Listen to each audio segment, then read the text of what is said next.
Megastar చిరంజీవితో Anil Ravipudi cinema plan చేశాడు. దిల్ రాజు కూడా నిర్మాతగా అడుగు ముందుకేశాడు.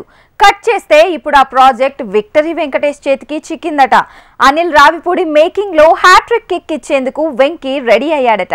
సైంధవ్ మూవీతో సంక్రాంతికి ఫెయిల్యూర్ ని ఫేస్ చేసిన వెంకీ ఇప్పుడు ఈక్వేషన్ ని బ్యాలెన్స్ చేసేందుకు సక్సెస్ మినిమం గ్యారంటీ ఉన్న ప్రాజెక్ట్ కి సైన్ చేశాడట. అనిల్ రావిపూడి మేకింగ్ లో అటాక్ చేయబోతున్నాడట. అనిల్ రావిపూడి మేకింగ్ లో వెంకీ ఆల్రెడీ 2 హిట్లు సొంతం చేసుకున్నాడు. F2, F3 ఈ 2 కూడా బాక్స్ ఆఫీస్ బెండ్ తీస్తాయి. కాబట్టి ఆ కాంబినేషన్ మళ్లీ సెట్ అయితే సెన్సేషనే అంటున్నారు. కాకపోతే ఈసారి వెంకీ మల్టీ స్టారర్ గా కాకుండా సోలోగా సందడి చేయబోతున్నాడు. ఇక అనిల్ రావిపూడి కూడా నటసింహం బాలయ్యతో భగవంత్ కేసరి తీసి హిట్ సొంతం చేసుకున్నాడు. సరిలేరు నీకెవరు, F3, భగవంత్ కేసరి అంటూ పెద్ద హీరోలతో హిట్లు సొంతం చేసుకున్న మెగాస్టార్ తో ఈ హీరో మూవీ ప్లాన్ చేశాడు. అలా భగవంత్ కేసరి హిట్ అనిల్ రావిపూడికి మరో మెట్టు పైకెక్కేందుకు ఉపయోగపడింది.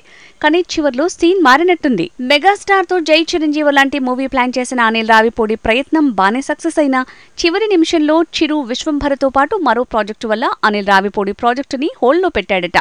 అలా ఆ ప్రాజెక్టు పట్టాలెక్కేలోపే ఆగిపోయిందన్నారు. చిరు హోల్డ్లో పెట్టిన ప్రాజెక్టు వెంకటేష్ తో తీసేలా దిల్ రాజు చక్రం తిప్పాడని ప్రచారం జరుగుతోంది.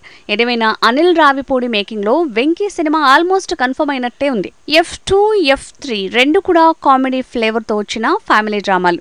అయితే ఇప్పుడు వెంకీతో Anil Ravipudi action comedy drama తీస్తున్నాడట. సినిమా పేరు గణేష్ అంటూ కూడా ప్రచారం జరుగుతోంది.